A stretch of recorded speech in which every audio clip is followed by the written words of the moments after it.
Morning. This week we will officially enter a new chapter in our country with new leadership in Washington, with the new administration prioritizing vaccine distribution and making decisions based on the grim realities of this pandemic. Local governments feel like they truly have a partner in curbing this virus. The vaccine rollout that began last month is up, and the desire to get a shot in the arm is understandably strong. More than 172,000 people have pre-registered through St. Louis County's Department of Public Health to be notified when it's their turn based on eligibility. Every day, thousands of people across the country continue to test positive for COVID-19, and getting a vaccine is a race against time. We urge people to be honest when pre-registering and think about those you could be bumping from line. The state outlined its tier system last week, and we are adhering to that system. But for the system to work correctly and to get the shots to those who need them the most, we need everyone to be honest about their demographics and their employment information. Our Department of Public Health is using this information to determine what phase or tier each person who pre-registers belongs in. We have seen some instances where those who say they are healthcare workers are not. Others have brought spouses or other family members along who are not eligible for the vaccine. We have had high school students show up for appointments who misrepresented who they were on the form. This has not been a huge problem, but as the availability in vaccines increases, those showing up who should not be in line will ultimately slow down the process, elevate tensions, and deprive a vaccine to our most vulnerable and those who are most likely to have severe outcomes if infected by the virus. Our health department workers should not be distracted by this and should not be put in a position to turn someone away because they were not following the rules.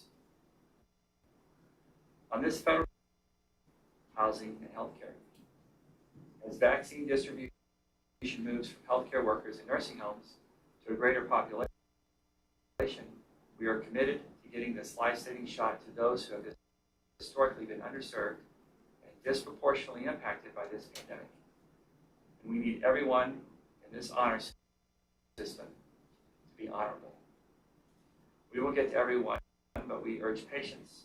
Last week, the health department administered 883 shots and expects to get through the remainder of the 975 doses it received from the state by the end of today. We expect more vaccine to be arriving tomorrow, and we are not yet setting up appointments for Tuesday because we do not know how large our supply will be. We've asked for double what we got in the first round. Once the new supply arrives Tuesday, we will notify the public and immediately begin setting appointments from our pre-registration list.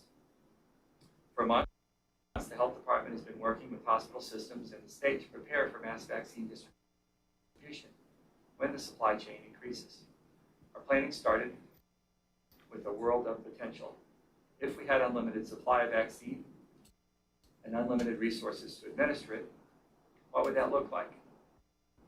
Those plans are designed to easily fit the reality of the moment based on limited vaccine doses and using existing county funding.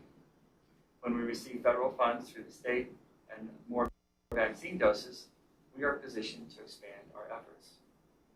We are aggressively working with community partners to open a variety of vaccine distribution sites across St. Louis County to make it as easily as possible for many people as possible to have access. We are in the process of selecting our first mass vaccination site, which will be in North County, where the virus hit early and hard. We are looking at several sites, keeping in mind it must be a location to easily social distance inside while people are getting the shot and during the 30-minute observation period afterwards.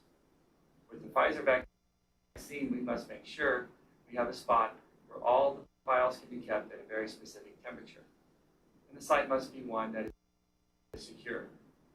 We do not want the site to be one where people are waiting outside during St. Louis winter. With the weather and the strong recommendation from the CDC and vaccine manufacturer that those who receive a shot be observed for an adverse reaction, we are in the position of waiting a bit longer to create drive-up sites.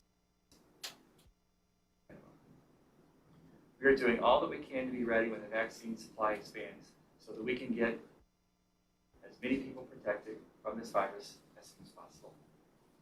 I'm glad to answer any questions. Dr. Page, I just wanted to, I thought you might want to remind folks about we have a new FAQ going up on the website today.